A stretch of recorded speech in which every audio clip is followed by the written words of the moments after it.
kicking things off by talking to our friend Alexander Zalben. He's the managing editor at TV Guide. Alexander, how you doing today? I'm doing great. Thanks so much for having me on. Oh, we love chatting with you, and we love getting the latest scoop on what's happening in the world of all things television. So we're excited to chat with you today.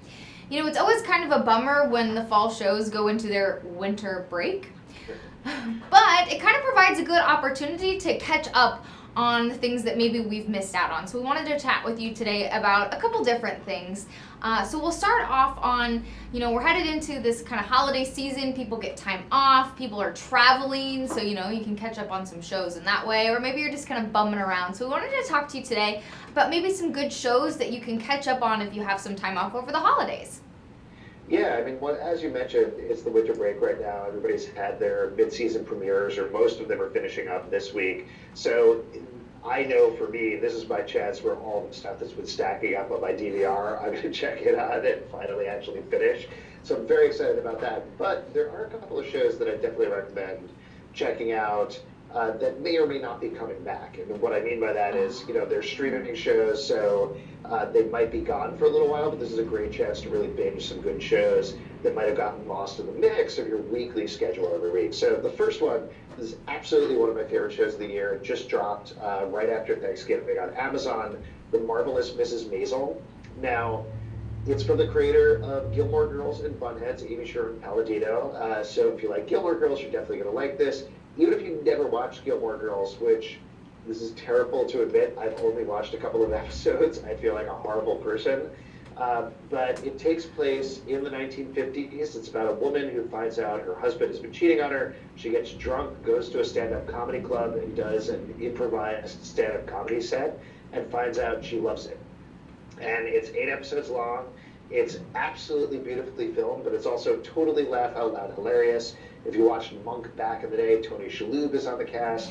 If you watch Mad TV, Alex Borstein is on it, and she's absolutely brilliant. I've heard a lot of people describe it as Mad Men, but actually funny. And I think that's a really good description because it nails the period setting, but it's very funny, it's very inspiring. I cannot recommend it enough.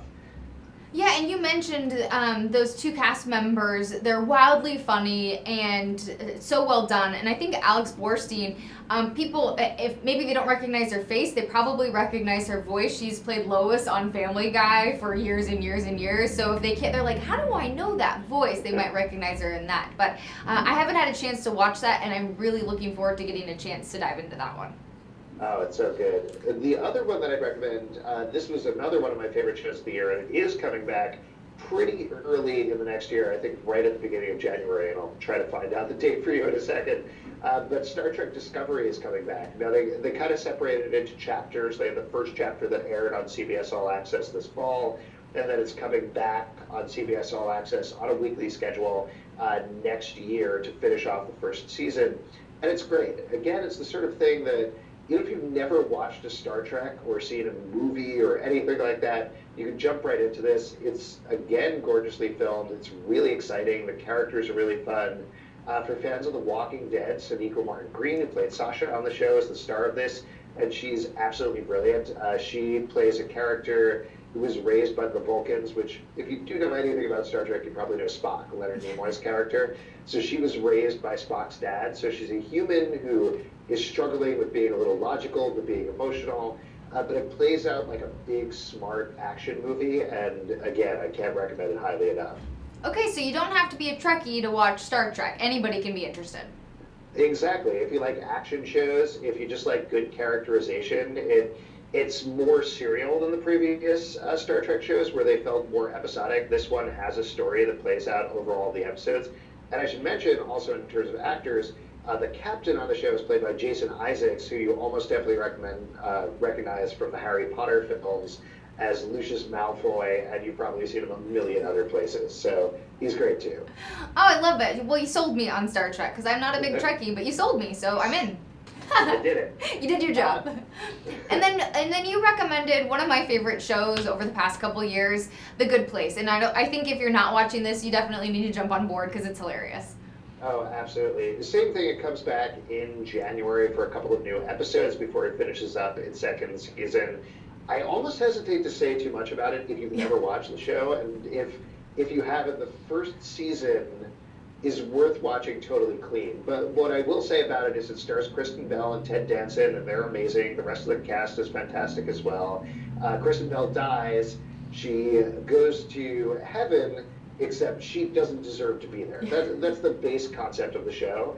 But it's really about ethical and moral dilemmas, but in a very funny way.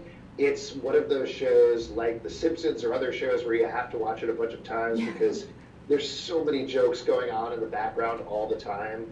It does a brilliant job of world building, and it's absolutely my favorite comedy that's on right now. I think the attention to detail that they play as well, like you mentioned, there's so many jokes going on in the background. I mean, it's so well done. The attention to detail is phenomenal. And when we're watching it, we have to often go back, like rewind, so we can go back and laugh multiple times at just maybe one or two jokes. Yeah, there's one of the writers on the show, Megan Amram, who's also fantastic on Twitter, and you should check out her Twitter account. She wrote one of the episodes where they had a bunch of shops that kept changing in the background, and she put up her list of all the shop names that she generated so that they could eventually cull it down to the 3 or 4 they used on the show. And the amount of attention and work that they put into even tiny jokes that are going to blip by in a frame is, it's stunning. It's so good. It's so funny. That's phenomenal. Okay, I'm going to have to go find her on Twitter then and follow her. Definitely give her a follow. Okay, so one of the other fun parts about holiday break and kind of the winter break and winter season is we get either new shows debuting or we get this season premiere, kind of this next step. So you have some suggestions of things that we can look forward to, new shows either starting up or new seasons starting up. So let's head into that chapter. Sure, absolutely. And if I can plug a little bit, over the winter break, I think we're going to hit it around December 27th or so, our TV Guide winter preview should go up. Which has a full calendar of everything you can check out. It'll have scoop on shows, so take a look for that. Stay tuned. Keep checking before New Year's, and we'll have all of your information. But to highlight a couple of things, December 29th on Netflix is going to be the new season of Black Mirror. This is, if you haven't checked it out before, Twilight Zone for the tech age is, I think, the best way of describing it. It's very dark, as the name implies, but there's an awesome amount of stars that are dropping in these new episodes. Jodie Foster directed an episode. There's an episode that's a parody of Star Trek starring Jesse Plemons from Friday Night Lights and Breaking Bad. And overall, this is some of the best sci-fi that is on TV right now. You know, this is the sort of show that seems like it's speculative, but the stuff they talked about in the first season is already happening in the real world right now, and it's terrifying. So, jeez. Yeah. Yeah, I was looking up this show, and I couldn't believe the cast that was on there. I mean, it was just celebrity after celebrity after celebrity. So if you like cameos, I mean, check it out. Yeah, absolutely. Then in the new year, there's a bunch of new shows premiering that I think are definitely worth checking out. Fox on January 3rd, there's going to be a show called 911. You can probably figure out what it is from the title, but it's basically about the first responders that head to a 911 call. It's from Ryan Murphy, who produced American Horror Story and American Crime Story and a ridiculous amount of other shows. But it stars Connie Britton, Peter Krause, I think Angela Bassett is on it, as well as a bunch of other people. So it's a great cast, and at the very least, if nothing else from Ryan Murphy shows, he knows how to make an awesome pilot and sell you on the concept, so it's definitely worth checking out. At least for one episode, it'll be worth it. Exactly. Yeah, exactly. I think actually, I feel pretty confident just based on the cast it's going to go further than that, but we'll have to see what happens. Okay, I know when I first saw that, I thought maybe it was another like reality series show where you're following around actual first responders, but it's not. It's a drama, so and it could be interesting. No, but I definitely trust Connie Britton with my life, so if that is real, it's all good. Wouldn't that be great to show up and to have an ambulance come up to your house and those are the people who are responding? Yeah, I'd be like, I'm not sick anymore. It's all good. So the next one that you're talking about, I'm actually really excited for this. It's a spin-off of a really popular ABC comedy. Yeah, so this is Grownish. It's premiering on Freeform on the same night, actually, on January 3rd. This is weirdly a big night for new TV. But I'm going to pronounce her name wrong, so I apologize. But Yara Shahadi, who stars as Zoe on Blackish, is going to head off to college for this new show, Grownish. And it should be cool. I mean, Blackish has been one of the most surprising, consistently rewarding sitcoms on TV. So it should be really cool to see what they do. It's going to be on Freeform versus ABC, so it's definitely aiming for a different audience. But if you don't regularly watch Freeform programming, it's actually some of the most mature programming on TV, particularly when it comes to its teen characters. They try a lot of stuff in the way that Blackish really takes on issues and really embraces it in a smart but funny way. I'm excited to see how they do that, but in a college setting. Yeah, I'm excited for it too. When I found out they were doing this series, I'm really looking forward to it. So I think it'll be done well, and I really like her. I think she's a great actress. She's a really good role model, and so I think she can take it on. I'm excited for her to have this opportunity to have her own show. I think it'll be good. Yeah. The last thing that'll round out your very busy night on January 3rd, going back to Fox, the X-Files is back for another short run. I can see, are super stoked for this. It's crazy to me that they are coming back again, but people, even though there were some mixed feelings about some of the episodes of the last abbreviated run, there were some spectacular episodes as well, and everybody's back. Gillian Anderson is back. David Duchovny is back. They're even bringing back Annabeth Gish from the slightly derided season of the X-Files. Haley Joel Osment is going to be on it, guest starring as well. So it should be great. I mean, they're excited about it. If you follow them on social media, they've been putting up the most adorable, delightful pictures ever.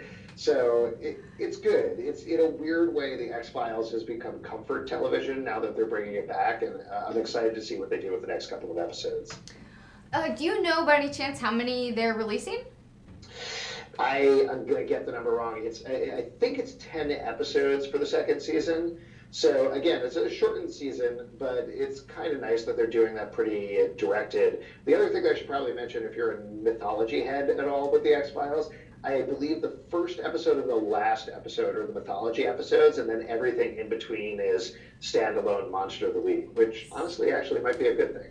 Oh, I love the Monster of the Week. I mean, it just makes you happy. You just can't wait for that. And last year it was 7, wasn't it? So they're adding a couple more in there? Mm-hmm. Okay. Yeah, exactly. Okay, so I've been waiting for this for over a year, so looking forward to it. And hopefully some other X-File fans are too. I guess so, because they're doing it again, right? Yeah, exactly.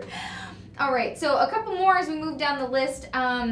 You said some Showtime shows and FX shows as well, right? Yeah, there's a bunch of other shows. I can talk through each of them briefly if you like. So the first one, I keep mispronouncing it, but I believe it's the She, short for Chicago. This is coming to Showtime on January 7th, and it's from Lena Waithe, who is the breakout star of the last season of Master of None. She plays Aziz Ansari's best friend on that show, if you watched it. And this is a more expansive show that takes a look at Chicago as a city and paints a picture of it. Thanksgiving, which was the episode that focused on her from Master of None, was easily the best episode of the last season of Master of None, and she was the co-creator of that episode. So it's going to be really exciting to see what she does with the full series. Another show over on the CW on January 16th, they're premiering Black Lightning, which is their latest superhero show. This is a different universe from Arrow and The Flash and Legend of Tomorrow and all of those other shows, but it still comes from the DC comic books. I will say I've seen some of the first couple episodes. It's great and really well done and very exciting. The characters are great. It's diving head first into issues involving urban populations and the people of color, but in a very unique way. So it's going to be an exciting show to definitely track. Oh, that's pretty cool. Oh, please, go ahead. Oh, no, I was going to say that's pretty cool. I'm not normally a superhero show fan, but I mean, if it's well done and it takes on issues, I'm in. Yeah. Also coming up on January 17th on FX is The Assassination of Gianni Versace, which is the second season of American Crime Story. That's an anthology show. The first one was The People vs. O.J., and just like People vs. O.J., this is all-star affair going all out. Again, it's that Ryan Murphy show where he's really, really taking on issues. And one thing that set apart the first season of American Crime Story was how focused it was. You know, fans of American Horror Story know that every season tends to go a little off the rails. People vs. O.J. definitely didn't. And so there's a lot of anticipation for the second season, which takes on the murder of Gianni Versace, to see whether they can replicate that success. To see what happens. And that won multiple awards, didn't it? Or at least was it nominated for it, to People versus OJ. So is there same expectations going into this next episode? I think so. I mean, there's a bit of nervousness, I think, for people who know, again, Ryan Murphy's tendency to go off the rails on things.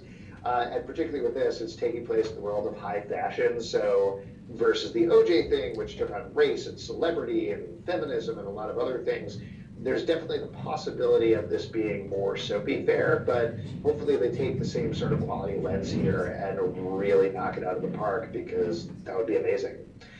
And then the last thing I'll mention is January 22nd on TNT. This has been in the works for a really long time, but The Alienist is finally coming to television. This is the adaptation of one of the best-selling books of all time.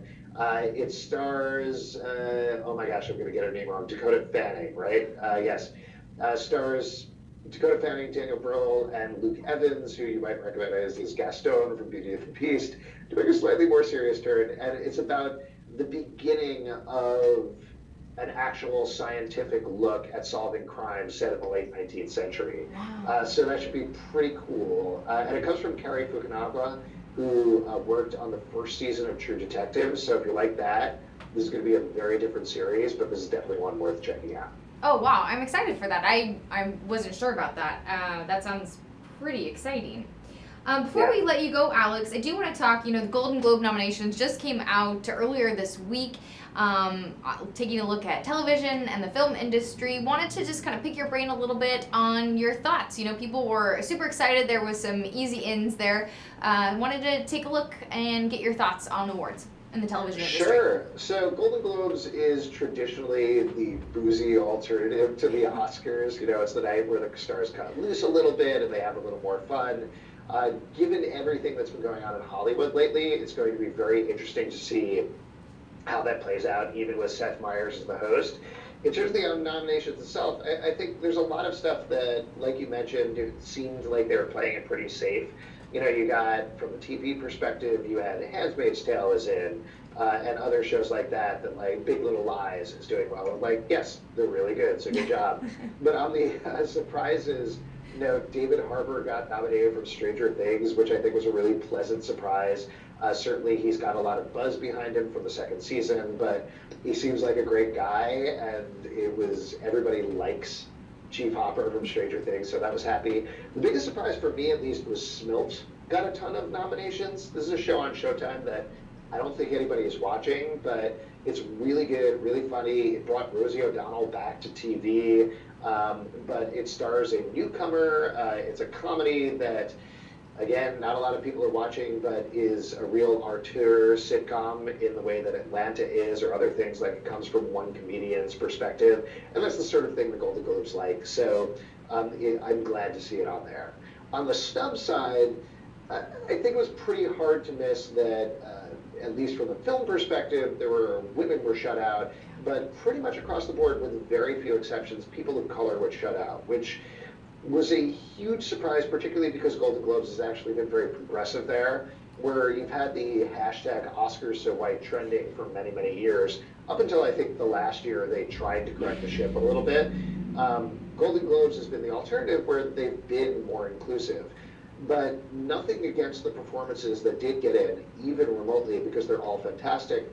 But if you look across the board, it's a lot of Caucasian brunettes, with some exceptions. So again, nothing against Caucasian brunettes, but you have actresses like Tracee Ellis Ross, who are some of the best aspects of the show, like on Blackish, and they just didn't get nominated, and it's weird. So you have a couple of people here and there that it was nice to see, but ultimately, this year they made a mistake. Next year they got to do a little bit better. Well, always interesting to get your insight and your perspective, managing editor at TV Guide. So good to get your intake and your insight, and always a pleasure to speak with you. And can you let me know for sure when the winter guide comes out, for sure? Yeah, absolutely. It should hit around December 27th, okay. So look forward to that. Okay, perfect. Well, thank you so much. We really appreciate it. Always good to talk with you, and enjoy your holidays. You too. Thanks so much for having me on. We appreciate it. Alex Zalben, with managing editor of TV Guide, giving us insight and perspective on all things you should be watching right about now. Please hang tight here on GoLocal Live as we get set up for our next